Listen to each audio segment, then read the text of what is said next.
Shalom, hari ini kita menyaksikan bahwa Donald Trump sudah memberikan tarif impor dagang ke Amerika sebesar 30 atau 32%, dan itu sangat berpengaruh kepada ekonomi Indonesia.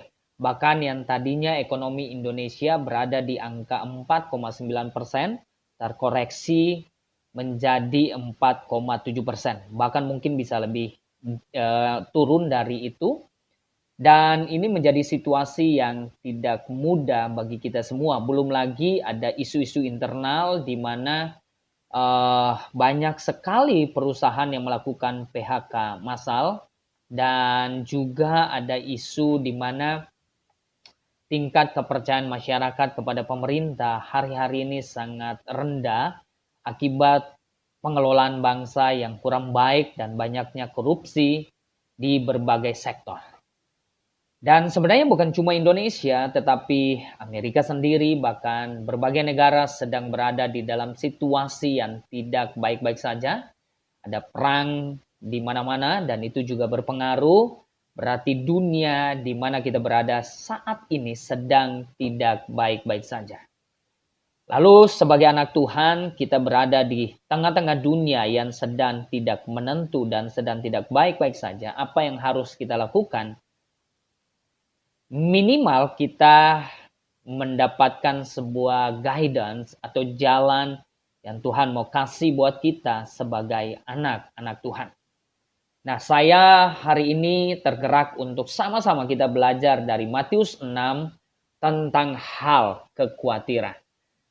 Matius 6 ayat 25 berkata, "Oleh karena itu aku berkata kepadamu, janganlah khawatir tentang apapun yang kamu perlukan dalam hidupmu, seperti makanan dan minuman. Dan janganlah kamu khawatir tentang apapun yang kamu perlu untuk tubuhmu, seperti pakaian. Karena pasti ada hal-hal dalam hidupmu yang lebih penting daripada makanan dan pakaian." Kalau kita baca yang pertama kita dapatkan adalah kata-kata yang Tuhan sampaikan, jangan khawatir. Bahkan Tuhan mengulang lagi, perhatikanlah burung-burung di udara, ya, bahwa mereka tidak menanam, juga tidak menuai, memanen, dan juga tidak menyimpan di lumbung mereka, tetapi Bapa menyediakan makanan kepada mereka. Dan Tuhan juga minta supaya kita melihat kepada keindahan bunga yang hari ini ada, besok tiada, tetapi Tuhan pelihara, Tuhan dandani begitu luar biasa. Bukankah kita lebih berharga dari bunga-bunga itu? Lalu kalau kita lihat lagi di ayat-ayat sampai selesai di ayat yang ke-34, kita akan mendapati beberapa kata jangan kamu khawatir. Berarti rahasia pertama di dalam kita mengalami krisis adalah jangan khawatir, karena kekhawatiran tidak menambahkan apapun dalam kehidupan kita. Kekhawatiran justru mengurangi yang sudah berkurang dalam kehidupan kita. Kita akan mengalami kekurangan damai sejahtera. Kita akan semakin berkurang sukacita. Kesehatan kita pun akan berkurang. Hubungan kita dengan anak kita pun akan berkurang. Hubungan kita dengan sesama pun akan berkurang. Ada banyak hal yang sudah kurang karena krisis akan semakin berkurang karena kekhawatiran. Dan kekhawatiran ini bukan hanya mengurangi, tapi menggelapkan. Kita akan semakin melihat sesuatu dengan kacamata yang gelap. Sesuatu yang harusnya kita butuh terang di tengah kegelapan karena kekhawatiran. Justru kita tidak menemukan terang, tetapi sebaliknya kita semakin gelap di tengah bangsa yang sedang gelap. Nah, itu sebabnya penting sekali kita belajar untuk tidak ada di dalam ketakutan yang berlebihan. Saya tidak berkata bahwa kita tidak boleh khawatir. Tetapi Alkitab berkata, bawalah kekhawatiran kita kepada Dia, maka Dia akan memberi kekuatan dan jalan keluar kepada kita yang sedang berada di dalam situasi yang tidak baik-baik saja. Justru karena dunia gelap, kita butuh terang, dan untuk bisa mendapatkan terang, kita harus datang kepada Bapa supaya Bapa membuka mata hati kita, menyembuhkan kekhawatiran kita. Jadi ini poin yang pertama. Tapi poin yang berikutnya yang kalau kita baca, kita akan menemukan begini, kenapa kita menjadi khawatir. Nah, kita akan lihat bahwa ternyata kita khawatir ada dua hal yang membuat kita ada di dalam kekhawatiran. Kita lihat ayat yang ke-26. Perhatikanlah burung-burung. Mereka tidak menanam atau memanen, juga tidak perlu tempat untuk menyimpan makanan di lumbung mereka. Tetapi Bapamu yang di surga menyediakan makanan bagi burung-burung itu. Ketahuilah, kamu jauh lebih berharga di mata Bapamu daripada burung itu. Alkitab berkata bahwa Allah bekerja memastikan semua binatang, semua burung, semua tanaman mendapatkan nutrisi yang sama dari waktu ke waktu. Allah memastikan itu, Allah menjanjikan itu, dan itu selalu terjadi. Kita melihat bahwa di balik burung-burung itu bisa makan dan hidup, bahkan bisa berkembang biak, itu karena ada Tuhan yang bekerja. Tuhan bekerja memastikan semua itu. Tetapi kemudian Tuhan berkata, kamu jauh lebih berharga dari burung-burung itu di mata Bapamu.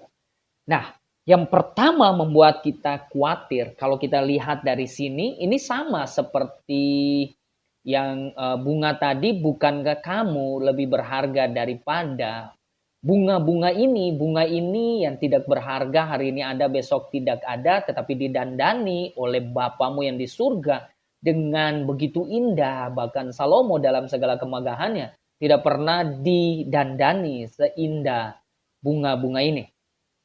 Nah, Tuhan sedang berbicara tentang kenapa kita khawatir. Poin yang pertama, karena kita tidak menyadari identitas kita, jati diri kita. Kita berkata, jati diri kita adalah anak Allah. Dia Bapa dan kita anak. Kalau untuk burung, dia memastikan. Kalau untuk bunga, dia memastikan mereka bisa mendapatkan energi, mendapatkan asupan, dan mereka bisa hidup, bahkan bisa berbunga, dan sebagainya. Apalagi untuk saya dan saudara yang telah percaya kepada dia. Dan Alkitab dengan jelas berkata bahwa dia adalah Bapa kita dan kita anaknya. Seorang penginjil terkenal, Peter Youngren, berkata bahwa masalah terbesar orang percaya hari ini adalah mereka tidak menyadari siapa mereka di hadapan Tuhan. Dan mereka tidak menyadari betapa hebat dan dahsyatnya Allah yang ada di dalam kita. Bukankah penebusan Kristus menebus kita dari dosa dan melayakkan kita untuk menjadi anaknya. Kita adalah anak, seorang anak di hadapan Bapa. Maka pasti Bapa akan jauh lebih memastikan. Krisis-krisis yang kita hadapi hari ini bukan krisis yang pertama. Di berbagai sejarah mencatat bahwa krisis demi krisis terjadi dari masa ke masa. Tetapi selalu Bapa memastikan manusia, bahkan orang-orang percayanya, bisa melewati krisis demi krisis. Kita melihat gereja mengalami krisis di awal-awal berdirinya gereja. Mereka bukan cuma krisis finansial, mereka krisis untuk bisa bicara, untuk bisa hidup. Mereka dikejar, mereka dibantai, mereka dibunuh dengan sadis. Tetapi Alkitab mencatat, Bapa memelihara mereka. Apa buktinya? Buktinya gereja semakin berkembang, semakin berkembang. Tuhan menggenapi ayat demi ayat ini. Bahwa Aku memastikan, menjaga, memelihara kelangsungan hidupmu, makan, minummu, pakaianmu, ekonomimu, pekerjaanmu. Tuhan yang berjanji. Siklus ini, mata rantai kehidupan kita untuk kita bisa dapat makan. Dia akan memastikan. Dia sendiri yang akan memastikan. Dan kalau Allah berbicara, maka tidak ada yang mustahil. Maka poin yang kedua yang perlu kita sama-sama menggali adalah dari ayat-ayat ini dikatakan bahwa janganlah kamu khawatir karena Bapamu sudah menyediakan. Bapamu tahu yang kamu perlukan. Bahkan bangsa-bangsa mencari itu, tetapi kamu, umatku, milik kepunyaanku, aku sudah menyediakan. Aku memastikan itu. Berarti hal yang kedua yang membuat kita khawatir adalah karena kita gagal mengenal Allah. Atau kita tidak mengenal Allah kita. Seorang bapak gereja, Agustinus, dia berkata bahwa ketika kita tidak mengenal Allah dengan benar, tidak mengenal kekudusannya, tidak mengenal kebesarannya, tidak mengenal kemahakuasaannya, maka kita akan gagal untuk mengenal diri kita. Dan juga kita akan gagal mengenal ciptaan yang lain. Dan kita akan gagal untuk memahami apa yang terjadi di tengah-tengah dunia. Kita akan gagal memahami maksud dan rencana Allah. Karena kita gagal memahami Allah. Bahkan di Alkitab juga berkata ketika kita gagal memahami Allah, maka itu yang menyebabkan umat Tuhan ada di dalam kekacauan dan kebinasaan. Nah, karena kita tidak mengenal Bapa, maka kita tidak mengenal diri kita. Dan akibatnya kita ada di dalam kegelapan, ketakutan, kekhawatiran, kehancuran. Justru di tengah badai, kita perlu belajar untuk mengenal Allah. Bahwa Allah adalah Bapa yang besar. Sewaktu Allah berkata bahwa dia sudah menyediakan, itu bukan nanti, tetapi sudah. Dari mana saya tahu sudah? Sewaktu Tuhan menciptakan dunia ini, dia meletakkan di dalam dunia kemakmurannya, kekayaan yang melimpah. Di Arab ada minyak dan itu bisa menghidupi ratusan, bahkan mungkin miliaran orang. Ada emas di Papua bisa menghidupi Indonesia, bisa menghidupi Amerika. Ada ikan di berbagai negara, berapa nilai? Ada nikel di berbagai negara, berapa nilainya? Itu siapa yang membuat ikan? Siapa yang membuat emas? Siapa yang membuat minyak? Tidak ada seorang pun yang karena kepintarannya dapat membuat hal-hal itu. Siapa yang menaruhnya? Yang menaruhnya adalah Bapa. Kapan Bapa menaruh? Bapa menaruhnya sewaktu Bapa menciptakan dunia. Maka waktu Bapa berkata bahwa semua itu dicari oleh bangsa-bangsa yang tidak mengenal aku. Mereka tidak mengenal kebaikanku. Mereka tidak mengenal rencana kebesaranku. Sewaktu Bapa berkata, sudah selesai pada saat dia menciptakan dunia. Dan dia juga berkata teramat indah, sungguh indah. Wow, artinya semua udah beres. Termasuk makan minum kita. Bapak sudah meletakkan kekayaan. Dan itu cukup. Dan itu tidak akan pernah habis. Ikan tidak pernah habis. Tumbuh-tumbuhan tidak pernah habis. Buah-buahan tidak pernah habis dari waktu ke waktu. Emas tidak akan pernah habis. Minyak tidak akan pernah habis. Ada terus. Dan itu cukup untuk memelihara setiap anak-anak Tuhan. Nah, karena kita tidak mengenal Bapa, kita jadi khawatir. Kita jadi bimbang.